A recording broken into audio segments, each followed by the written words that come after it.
Hello, everybody. Welcome to Promo Perspectives. It is a live podcast presented by Sage, dedicated to giving promotional products suppliers and distributors tips, tricks, and insights to help them grow their businesses. I'm Gabe Gotay, Senior Marketing Coordinator here at Sage, and today I'm joined by Patrick Harvett, Distributor Sales Team Lead, and we're going to be talking all about order fulfillment. Patrick, welcome to the show. I appreciate you having me. Like I said, talking about fulfillment, as far as I know, Patrick, it's a super easy topic, not a lot to talk about, so I don't even know if we're going to hit a full 30 minutes today. But I don't know. But why don't we kick us off, introduce yourself to the audience, and tell them a little bit about your role at Sage and your history with the industry. Yeah. So been at Sage now a little over 5 years. This will be year 6. Just got moved into the team lead role late last year, back in August. So came from out of the industry. So my background was all in advertising technology sales, advertising sales, digital media sales. So there's some crossover when it comes to like online websites and stuff, but I'm still learning. However, I feel like I've gained a lot of knowledge just based on conversations I've had over the years, specifically on this topic and the company store topic. So I'm really excited to talk about it. Yeah. Audience, thank you all for joining us live. If this is your first time joining on one of these live streams, this is also a podcast, so we're going to publish everywhere you get your podcasts, Spotify, Apple, iHeartRadio, YouTube. You can catch the version there. And despite what I joked about earlier, this is a huge topic, so Patrick and I are both going to be hosting a bunch of episodes that we won't have time to fit into this live stream. I think we've got like 5 episodes on this topic lined up, where it's going to be you and I. We're going to talk to distributor guests. We're going to talk to supplier guests. So go subscribe to the show. It's going to be a great time. If you are here with us live now, feel free to participate in the chat. You know, if you've got questions, Chris Jordan, one of our sales account advisors, is going to be there in the chat, help answer those. And if we have some time at the end, we'll probably take some questions from the chat too. So like you said, Patrick, it's not exactly the easiest topic, right? No. Usually when we talk about fulfillment, especially in like an online ordering platform, that's the spooky word, right? So fulfillment and shipping. Well, and I think kind of the core thing that surrounds it is that there is no single solution, right? So every aspect of it we're going to talk about, we're going to be giving examples for all kinds of different use cases. So if you do have some specific questions on any things we talk about, reach out to your account advisor with those, and they'll help point you in the right direction. For sure. Yeah, I mean, like you said, there's no one size fits all solution. You know, part of what's nice about the company stores is you can kind of fit any type of need. So, you know, the common ones that you're going to see on a regular basis are obviously like, do I hold inventory, or do I have my client hold inventory? Do I have to work with a fulfillment center? How do I get quick turnaround products? So these are all topics, again, can be frightening, but there's things that you can discover through the conversation with your client to really figure out which one is going to be, you know, the best solution for you. So. Well, and like you just said there, discovering what your client needs is always going to be the first step. So to kick off the episode, that's going to be our first major topic, is gathering customer requirements, right? Oh, 100%. So first step would be figure out, you know, how many orders are actually going to be placed in the store, or I would say even preliminary stuff like figuring out their current process. So if it's a client you've worked with before, maybe you've sent them an order form or whatever. That's a pretty common situation, but really figuring out their current process, maybe how many moving parts are involved there. That's going to be kind of step one. Providing the solution, obviously, of the store or the online ordering platform will be further down the line, but discovering all the basically, you know, all the different steps that they go through to get these orders placed is going to be crucial to, you know, how you're going to set up the fulfillment process. So. Right. And then, like you said, this is step one, is the reason you need to understand that process is so you can find the pain points in that process. Because I think one of the biggest themes when it comes to stores is selling a solution, right? Not just selling the promotional products, but what are you solving for this customer? 100%. Can you give some examples of what some pain points in that process might be? Oh, absolutely. Yeah, and you're exactly right. I mean, selling the solution is what you're doing. You're providing a new online service for a customer. It's not necessarily a product. So some of the pain points, I would say the most common ones that I see or hear is going to be the order form. You know, the kitchen sheet, the sign-up sheet. That's going to require somebody internally at that company to follow up with people via email or go walk down the hallway to talk to somebody. Things are often forgotten. You know, people might even forget to put their size or their color or whatever. So really you want to figure out that process, figure out how many moving parts are happening on your client's end to help provide that solution. So obviously in a situation like a sheet, it's pretty easy. They jump online, they place their orders, and then you can collect all that data by exporting the cart. But and then other cases where the distributor themselves is organizing that sheet, or maybe there's emails coming in that getting forwarded from that client to that distributor. Really, I would say, where's the pain point for the customer, and then where's the pain point for you too? Right. Then, like you said, the order form is kind of one of the biggest parts of this. A few months ago, our coworker Matt was on the podcast. We were talking about sports promo, and something came up there. Order forms can be difficult enough when it's all adults that you're working with. Like if you're working with a business or a hospital or something like that, it's hard enough to get a bunch of fully grown adults to fill out the forms, turn them in, and be accurate and provide whatever payment information. Let alone, say you're doing something for like a school, a fundraiser, a team, or something like that, and getting little Jimmy to bring home the form to mom and paperclip a check onto it and bring it back. So much is going to get lost in that process. Not only get lost, but how many times are you going to have to send the kid back to go get a new form? Or again, maybe the parent misses a deadline or forgets to fill in a piece of information for little Jimmy. Again, that's going to the online ordering platform is just going to streamline that whole process.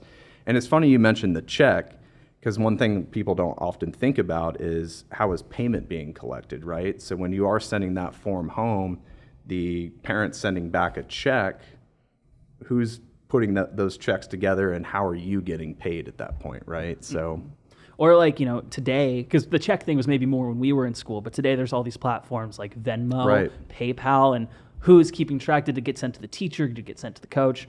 All these things. Yeah, I had one situation pretty recently where it was an order form situation, but they're all Venmoing this one particular person. And there were cases where the parents could either have the child pick it up at the school or they could ship it to the parent's house, right? So this lady was having to keep up with, because we're shipping it to your house, make sure you add $5 to whatever you're about to send me to account for that shipping cost. So yeah, it's just not a feasible option, really. So once you've kind of identified the pain points so that you know how to pitch the store as a solution, then you start getting into the nitty-gritty of understanding, like you said, their process for the sake of understanding how you're going to be handling fulfillment. So one of those things up front is going to be how many people are placing an order, right? Is it going to be one person who's the representative of a company that's using the portal? Is it going to be a bunch of people? Like, what are some of the different variables there? Yeah. I mean, it could be a small amount of people or obviously a large amount of people that are in locations throughout the country or even the world. So as a distributor, figure out how many people, how many orders are actually going to get placed here. That's going to help you determine like, hey, do I need to probably look at setting up an inventory system where I'm holding or my customer's holding, or we are working with a third-party system here?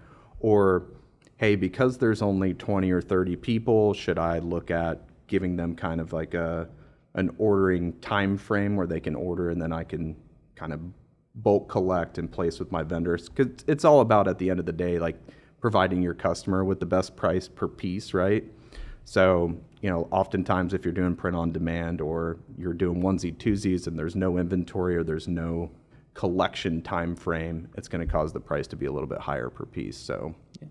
And then I think the next thing after, who's placing the order is what are they ordering? Like what products and variations you have. And that's going to depend on, that's not just the customer needs to, that's going to depend on your own logistics. Like, we're going to do, like I said, in some of these bonus episodes, we talked to some distributors and they talked about how the kinds of suppliers and decorators they used combined with the customer needs is going to really influence what products they actually offer. Can you give some examples about that? Oh, absolutely.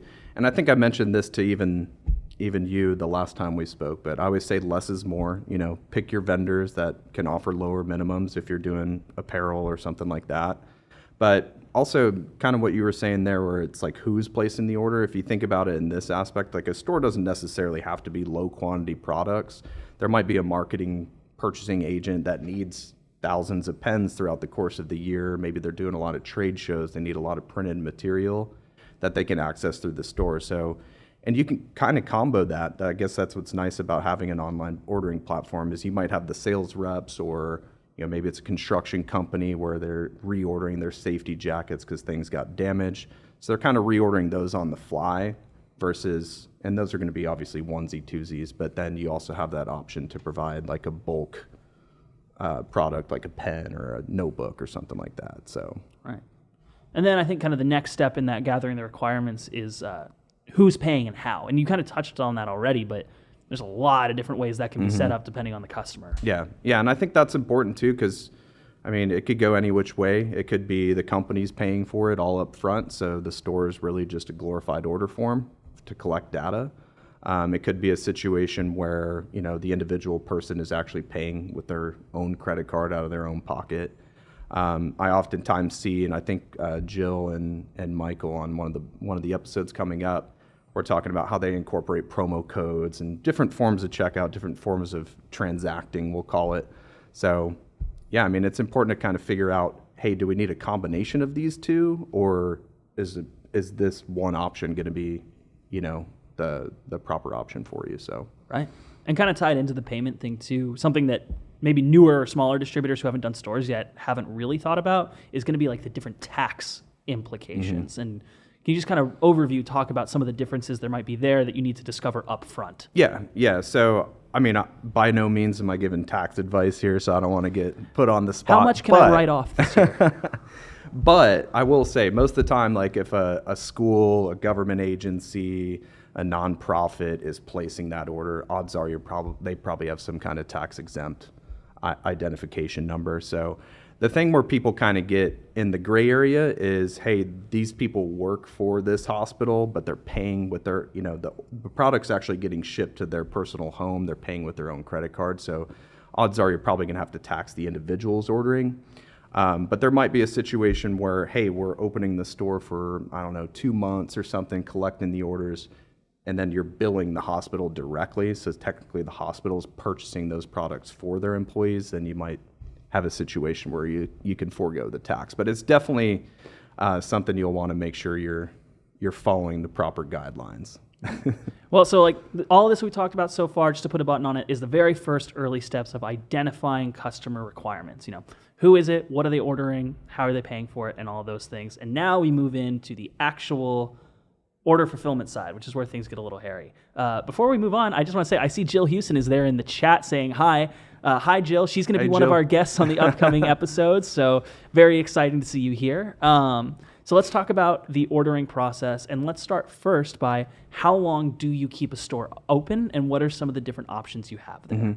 Yeah, I mean, and that could be circumstantial. I think ultimately it just depends on what type of turnaround the client actually needs. So there might be a situation where it's, we talked about this, it was like a charity event, maybe a 5K race or something, right? So the event's only going on for a couple days. Anyone who attended the event or participated in the event will have access to that, you know, to that store open for 3, 4, 5 days, whatever, to place their order. So that one's going to be quick, easy, real simple. I always refer to that as like a pop-up type of situation.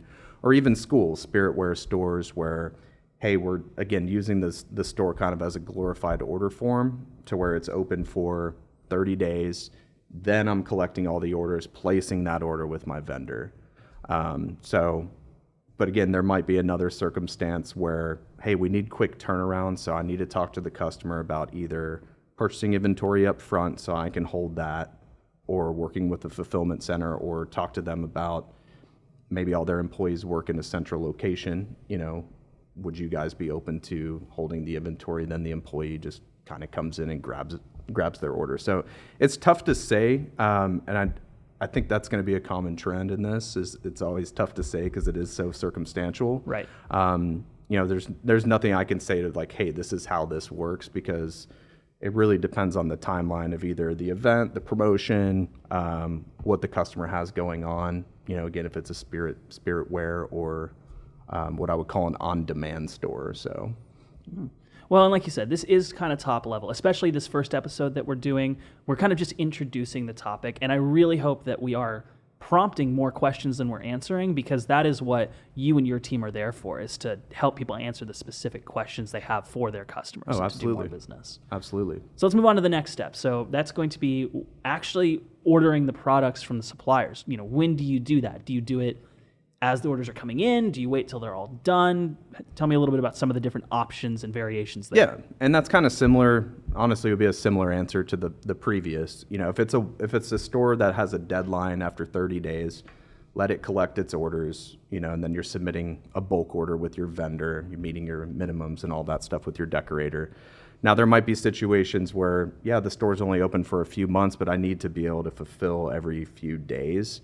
That's where you could look at working with a POD, a print-on-demand decorator, or even vendor, where you can get those quicker turnaround items delivered in time within that time frame. But I would say the obvious one, the easiest one would be the inventory, because you're placing that order all up front, right? So, but I would say if you're going to do that or go down that route, make sure you have a good idea of how many orders, how many people are going to be accessing the platform. This way you're not sitting on a boatload of inventory. So again, not a one size fits all. The most common I see is, again, the site's up for a month or two, it closes on this date, orders are fulfilled on this date. So I think the most important piece is making sure the distributor is relaying the expectations, setting proper expectations, I guess. Yeah. Well, I've kind of got a question for the audience here too in that regard, because we have so many different variations here. Anybody who's watching live now, if you have a store, can you just kind of say in the chat, is your store, or if you have multiple, do they tend to be pop-up stores that you're fulfilling as they're coming in, or year-round stores? What do you see as the most common use case? Go ahead and throw that in the chat. Another thing that kind of involved in the shipping, and you talked about this a little bit with the POD, is getting the decorators involved, and those POD programs are really important. But then you were telling me about some of the programs like with Sanmar and these other things that save a middleman shipping step in that, right? Yeah. So shipping's always a scary topic too, because a lot of people assume, hey, I'm charging for shipping coming from the vendor to the decorator, and then again from the decorator to the end buyer. It looks like we got a couple responses, which is great. So what I would say is, if you've never done a store before, or you don't have an established relationship with like a Sanmar PSST decorator, or I know we talked to SNS and Alpha with their CDN network. Those guys all provide free shipping from the supplier to their decorator network. So I think the CDN, I'd have to look a little bit more into it, but I think they have like no minimum. And I'm not sure if Sanmar does. I'm sure they probably do. Some people can probably correct me. But I think it's important to, when it comes to shipping, especially for you to have an easier calculation on shipping coming from you, or I guess your decorator coming from you, quote unquote, to your customer, it would be beneficial to work with one of those in-network decorators. So. Well, and shipping, that is one of the biggest bears of this whole topic, right? Because I guess that's the next thing I kind of want to talk about is, we've already talked about when are you ordering from the supplier, where's it going to the decorator, are you holding it, is your customer holding it? But let's say that you're holding it, or that it's going straight from the supplier to the customer.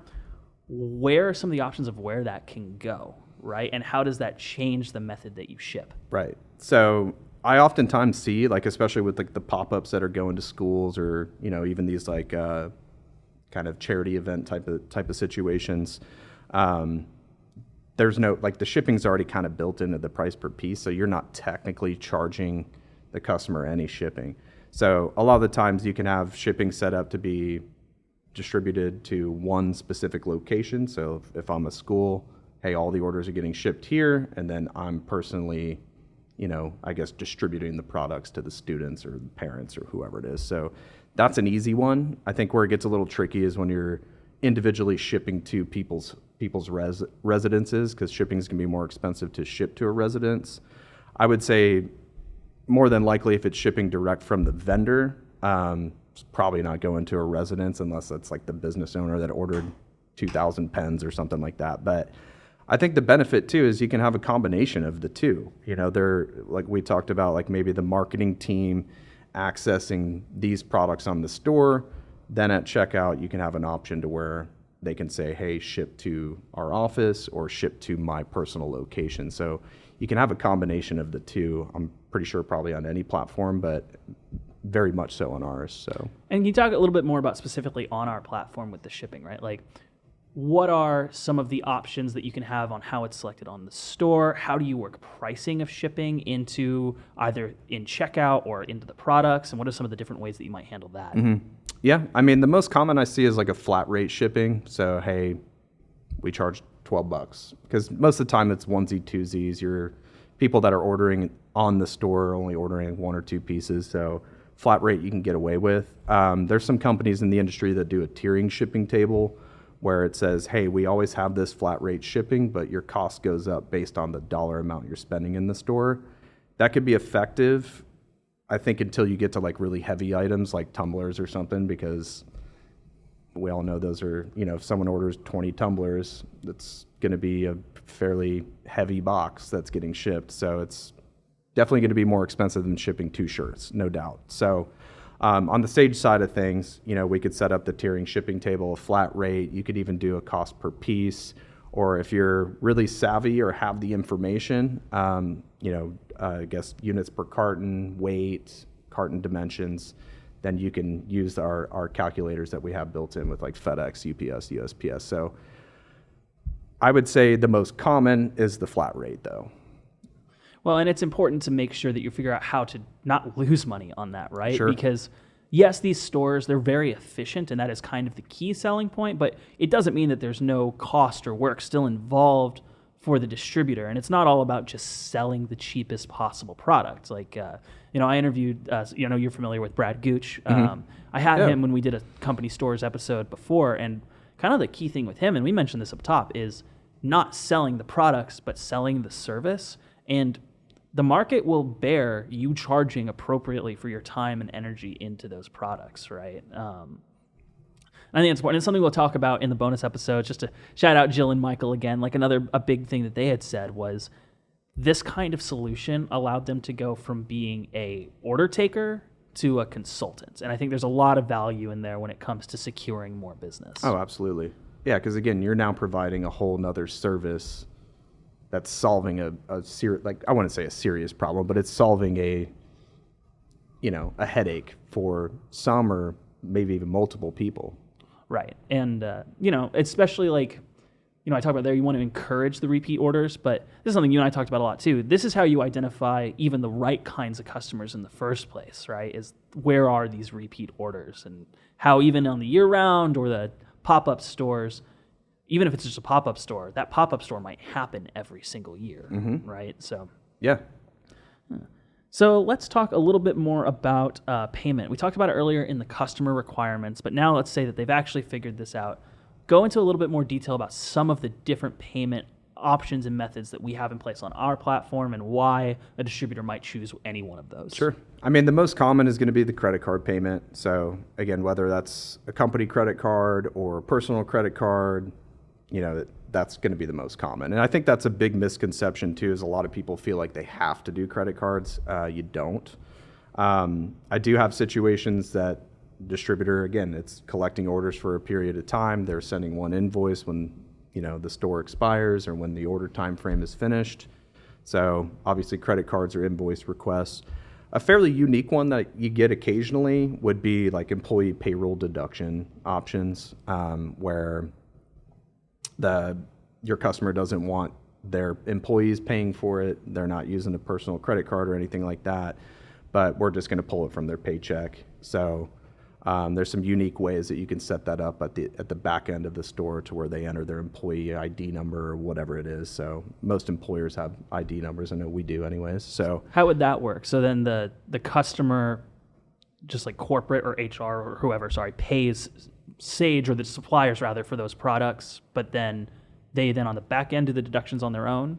Yeah, so basically, usually if you're running into that type of situation, is on the distributor side, it's really no different than just invoicing your customer at the end of the order date. And then what that's basically, you can also pull the report of like, hey, this is how they checked out. Here's the ID numbers that actually placed the orders in the store. So it'd be a matter of probably just invoicing your customer at the end, or the company itself is paying with a credit card, but you're sending them a separate report with the actual employee numbers on there. One that's more popular, especially with like stores that are incorporating like new hires and things, or awards or incentives and things like that, has been like the employee credits, where it does require a login ID to be set up, but you can say, hey, Gabe, you get $100 to spend in the store. If you exceed that, you can pay, with your own credit card, but you have $100 that you can spend on whatever you want. So if you want a tumbler, you want a bag, you want a shirt, go for it. Use the 100. So the distributor will basically say, okay, you have 10 employees, each are getting $100. I'm invoicing you for 1,000. We'll apply those credits to each person. So there's no like transacting technically happening in the store unless they exceed that, if you want to give them that option. So we could work out any kind of payment method. So I encourage people to get creative if your client is getting creative. Well, we love creative clients, right? Because there's money-making opportunities For there. sure. All right. So again, as we said a couple of times, this first live episode that we're doing, it's got to be high level just so that in the bonus episodes we can dive into more detail. But I do want to give our live audience the opportunity here, and just to kind of give you an idea, the next bonus episode we're going to do, it's going to talk about more specifically inventory and warehousing options. And then we're also going to talk about showrooms versus stores. And then we're going to do some of the interviews and share those with you. But while we've got you here, we wanted to set aside these last 4 or 5 minutes for any questions from the audience. So does anybody have maybe a really nitty-gritty specific question, or they've done something a certain way and they want to know if anything is done differently? If so, please go ahead and throw those in the chat. While we wait for those, Patrick, do you have any thoughts that we haven't gotten to yet that you want to share with the audience? I would just say, keep it simple. If you're uncomfortable before you walk into the conversation, give your rep a call. We're happy to kind of give you some guidelines on like, hey, this is what you should probably ask. It would help if like you had, odds are if you're talking about a store, it's probably already a current customer or a conversation that you've had where there's been a difficult situation and now that end buyer is exploring you as an alternative option. So odds are you have some information up front. So if you're concerned about how to approach it, reach out to us. We're happy to do what we can to give you some questions to ask if you can't think of any anyways. Okay. All right. Well, it looks like I don't think we have any questions in the chat. Oh, there we go. CDN network from SNS. What does that mean? That's exciting. That's going to be something that we're going to talk about. It'll be a little while before that episode comes out, but we are going to be sitting down with Nick from SNS, and he told us about this. It's kind of similar to Sanmar's PSST, but why don't you explain that a little more? Yeah, so it's their contract decorator network. So again, it's very similar to PSST. I would do this because I just was kind of curious on my own, just finding out more information. Just literally go to Google, type in Alpha Broder SNS contract decorator network, or I think it's contractor decorator network. I can't remember if it's contractor, but take a look at that. It's been a program that's been around for a while, apparently. So I'm excited for Nick to kind of tell us more about that. And that's basically just direct shipping from Alpha and SNS to these decorators, and that's included rather than going in between? Right, yeah. They don't have any minimum like dollar amount you have to spend to get free shipping from SNS to their decorator. So it's kind of similar to Sanmar's PSST. You get free shipping when you ship to one of their in-network decorators. Right. And that kind of also, that ties into what you're saying about like the products you have in the store. Like, right. Programs like those are really how you make the most bang for your buck by, these are big suppliers, Alpha and SNS and Sanmar, that have some of the highest quality and most popular products that people are looking for. So it's not like you're shortchanging your customer on options. You have everything there, but you're saving yourself some time, money, and headache in the middle of that to, keep some of your own margin in the sales process. Oh, 100%, yeah. And their minimums aren't going to be, there might be some products that don't have a 1 minimum, but I know a lot of them are 1s. So like if you need a couple Nike polos, it's pretty easy to work that out with Sanmar. So good question. Any suggestions on the best way to handle old inventory? We don't want a ton of overhead, so we can purchase new inventory. I guess it would just kind of depend on if the client paid for that up front or not, or if you paid for the inventory up front. If you guys paid for the inventory up front, then I would offer it back to them at net cost. At the end of the day, it's their stuff, right? So if you need to get rid of it, encourage your client to run like a promotion or something, post something on Facebook. If they do an event, they have extra giveaways at that point. It's tough to say without a little more information, but if you took on the inventory payment yourself, then I would try and get at least a break even if you can by running some kind of promotion with them. And I'd recommend, like we've said, reach out to your rep about that because they might have some more specific help for you. Are most people charging for stores or doing them for free? And I think this is going to have to be our last question because we're about to run over. It's a service you're providing, so charge for it. Your time. Does a lawyer charge for his time? That's right. The market will bear it. Your customers will bear it. And in fact, you'll probably make even more money because you will become a consultant that has the authority in the industry. All right. Please review key headers you'd mentioned, shipping, payment, types of stores. Okay, we got to wrap up because we're going over time. But yes, so we did talk about today, and you can, again, we're going to post this everywhere you get your podcast. We talked about kind of the different methods of shipping, why you would choose them, different payment methods you can set up, and different types of stores year-round, customers, for businesses, for hospitals, for schools, all kinds of things. And we're going to dive into more of this on the bonus episodes. We're running over today. I want to respect y'all's time. Thank you so much for hopping on. Make sure to subscribe to the podcast to catch all those bonus episodes, and we'll see you there. Thanks for hopping on, Patrick. Appreciate it. Thank you. Bye, everybody.